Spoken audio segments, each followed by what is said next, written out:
Hi friends, welcome to my wonderful life. இன்றைக்கி video கண்டிப்பாக யூஸ்ஃபுல்லாக இருக்கும். வீடியோவை ஸ்கிப் பண்ணாமல் கடைசி வரைக்கும் பாருங்கள். வீடியோ பிடிச்சிருந்ததுன்னா சேனலை சப்ஸ்கிரைப் பண்ணிக்கோங்க. ஃப்ரெண்ட்ஸ் அண்ட் ஃபேமிலிக்கும் ஷேர் பண்ணி விடுங்க. நானும் மாமாவும் எப்பயுமே கீழே தரையில் தான் உட்காந்து சாப்பிடுவோம். காலையில் சாப்பிடும்போது கீழே ஏதோ கொஞ்சமாக சிந்திடுச்சு. அதை இந்த எறும்பு எல்லாம் சேர்ந்து எவ்வளோ அழகாக எடுத்துகிட்டு போச்சு. பார்க்குறதுக்கே அழகாக இருந்தது. கொஞ்சம் கொஞ்சமாக லைட்டாக நகட்டி கடைசியில் எங்கே கொண்டு போச்சுன்னே தெரியல. அதோட இடத்துக்கு சேஃபாக கொண்டு போயிடுச்சு. இதை பார்க்கும்போது ஏதோ ஒரு வகையில் நம்மளையே அறியாமல் நம்ம ஒரு ஜீவனுக்கு சாப்பாடு கொடுத்தோங்கிற ஒரு சந்தோஷம் கிடச்சிது. கிலோ 40 ரூபா 50 ரூபாய்க்கு விற்றுக்கிட்டு இருந்த சாத்துக்குடி இப்போல்லாம் ஒரு கிலோ 100 ரூபா 120 ரூபா வரைக்கும் சேல்ஸ் பண்ணுறாங்க. அதே மாதுளம்பழமாக இருந்தால் 250 ரூபாலேருந்து 350 ரூபா வரைக்கும் சேல்ஸ் பண்ணுறாங்க. ஸோ அதுக்காக நம்ம ஜூஸ் குடிக்கிறதெல்லாம் ஸ்டாப் பண்ண முடியாது. இந்த ஜூஸஸ்லாம் வந்துட்டு நம்ம அப்பப்போ எடுத்துக்கலாம். ரெகுலர் பேசிஸில் வந்து நம்ம சில ஜூஸ் எல்லாம் எடுத்துக்கலாம். அதெல்லாம் வந்து பட்ஜெட் ஃப்ரெண்ட்லியும் கூட. இந்த சம்மரில் நான் அந்த மாதிரி சில ஜூஸஸ்லாம் வந்து ட்ரை பண்ணேன். அது என்னென்ன ஜூஸ்ன்னு சொல்லி இப்போ பார்க்கலாம். இடையில கொஞ்சம் மழை பெஞ்சதுனால நான் அந்த ஜூஸ் வீடியோ போஸ்ட் பண்ணாமல் வச்சுருந்தேன்.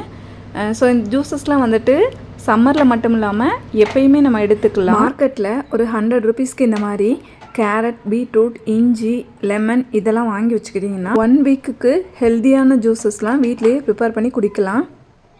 வித்தவுட் ஐஸே வந்து இந்த ஜூஸ் எல்லாம் குடிக்கிறதுக்கு அவ்வளோ டேஸ்ட்டாக இருக்கும். இந்த ஜூஸஸ்லாம் கன்சிஸ்டண்ட்டாக எடுக்கும்போது நம்மளோட ஸ்கின், பாடி, ஹேர் எல்லாமே நல்லாயிருக்கும். இதை ரெகுலராக ஃபாலோ பண்ணும்போது என்னோட ஹெல்த்தை நான் சீக்கிரமாக ரெக்கவர் பண்ணி கொண்டு வர முடிஞ்சுது. இடையில கொஞ்சம் ஃபாலோ பண்ணாமல் விட்டுட்டேன். என்னோட ஸ்கின்னு, ஹேர் இதெல்லாம் கொஞ்சம் ப்ராப்ளமாக ஆரம்பிச்சிச்சு.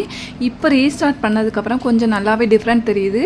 நல்லா இருக்குது ஹெல்த்துக்கு. ஃபர்ஸ்ட் எனக்கு ரொம்பவே பிடிச்ச இந்த பீட்ரூட் ஜூஸ் தான். நல்லா துருவின பீட்ரூட்டோட ஒரு துண்டு துருவின இஞ்சி சேர்த்து பிளெண்ட் பண்ணி நல்லா அந்த சாறை வடிகட்டி எடுத்துட்டு திரும்ப இந்த மாதிரி நாட்டு சக்கரை ஒரு 1/2 லெமன் அந்த சாரோடு சேர்த்து ஒரு பிளெண்ட் பண்ணி எடுத்தோன்னா நல்ல ப்ளஃபியான ஜூஸ் வந்து ரெடி ஆயிடும். நான் ப்ரிப்பேர் பண்ணுற இதே மெத்தடில் நீங்கள் ப்ரிப்பேர் பண்ணி பாருங்கள். ஜூஸ் வந்துட்டு நல்லா ப்ளஃபியாக க்ரீமியாக குடிக்கிறதுக்கு அவ்வளோ டேஸ்ட்டாக இருக்கும். இந்த கேரட் ஜூஸ்க்கு வந்துட்டு நம்ம எவ்வளோ கேரட் எடுத்துருக்கோமோ அதே அளவு வந்துட்டு தேங்காய் துருவலும் எடுத்து அது கூட ஒரு துண்டு ஏலக்காய் சேர்த்து நல்லா பிளெண்ட் பண்ணி சாரை வடிகட்டி எடுத்துடலாம். அதுக்கப்புறமா நாட்டு சக்கரை சேர்த்து ஒரு பிளெண்ட் பண்ணி எடுத்தோன்னா சூப்பரான கேரட் ஜூஸ் ரெடி ஆகிடும்.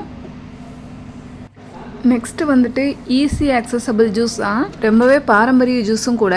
கருவேப்பிலை, கொத்தமல்லி இலை, பச்சை மிளகாய் இதெல்லாம் போட்ட மோர் தான். இதை குடிச்சிங்கன்னா நம்ம வயிறு அவ்வளோ குளுன்னு இருக்கும். ஃபஸ்ட்டு நல்லா கெட்டி தயிரை வந்து பிளெண்ட் பண்ணி எடுத்துட்டு அதுக்கப்புறமா தேவையான அளவு தண்ணி, ஃபைன் சாப் பண்ண கொத்தமல்லி இலை, பச்சை மிளகாய், ஃபைன் சாப் பண்ண கருவேப்பிலை இதெல்லாம் சேர்த்து லைட்டாக ஒரு பிளெண்ட் மட்டும் பண்ணி எடுத்தேன்னா சூப்பராக கருவேப்பிலை மோர் ரெடி ஆகிடும். இது குடிக்கிறதுக்கு ரொம்ப டேஸ்ட்டாக வாசமாக சூப்பராக இருக்கும்.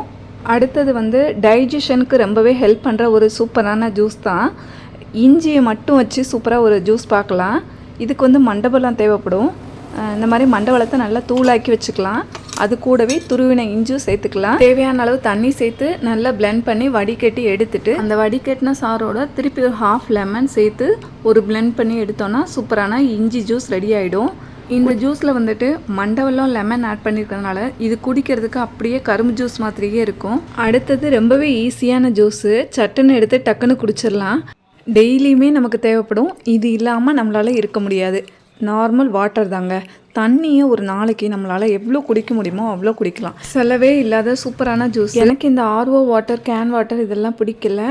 ஸோ நார்மல் கார்பரேஷன் வாட்டர் தான் சம்டைம்ஸ் லைட்டாக ஹீட் பண்ணி குடிப்பேன். சில நேரம் டேரெக்டாகவே குடிச்சிருவோம். இந்த தண்ணி நம்மளோட பாடியோட heat, skin problem, motion, urinary infection எல்லாத்தையும் சரி பண்ணிடும். ஃபைனலாக நம்ம எல்லாருக்குமே ரொம்பவே பிடிச்ச லெமன் ஜூஸ் தான். எப்பயுமே லெமன் ஜூஸ் வந்து ஸ்வீட் அண்ட் சால்ட் ஆட் பண்ணி தான் குடிப்போம். இந்த தடவை சம்மருக்கு வந்துட்டு மாமாட்ட அந்த மாதிரி நன்னாரி சர்பத் வாங்கி கேட்டிருந்தேன். ஸோ நன்னாரி சர்பத்லாம் வந்துட்டு இப்போ அந்தளவுக்கு குவாலிட்டி இல்லை. 1 ஸ்பூன் ஊற்றினாலே அந்த ஜூஸ் வந்துட்டு அவ்வளோ டேஸ்ட்டாக இருக்கும். இதில் 4 ஸ்பூன் கிட்ட ஆட் பண்ணியிருக்கேன். அப்பயுமே சர்பத் வந்து அந்த அளவுக்கு டேஸ்ட் இல்லை. தெரியாமல் வாங்கிட்டேன். இதை காலி பண்ணணுமேனு சொல்லிட்டு அப்பப்போ போட்டு குடிச்சிட்டு இருந்தேன். ஃப்ரெண்ட்ஸ், என்னோட இந்த ஜூஸ் ரெசிபீஸ்லாம் உங்களுக்கு பிடிச்சிருந்தது, யூஸ்ஃபுல்லாக இருந்ததுன்னா வீக்லி ஒன்ஸ் கண்டிப்பாக ஃபாலோ பண்ணுங்கள். உங்களோட ஹெல்த் ரொம்பவே நல்லாயிருக்கும். வீடியோ பிடிச்சிருந்ததுன்னா லைக் பண்ணுங்கள். மறக்காமல் சேனலை சப்ஸ்கிரைப் பண்ணிக்கோங்க ஃப்ரெண்ட்ஸ். நன்றி. வாழ்க வளமுடன்.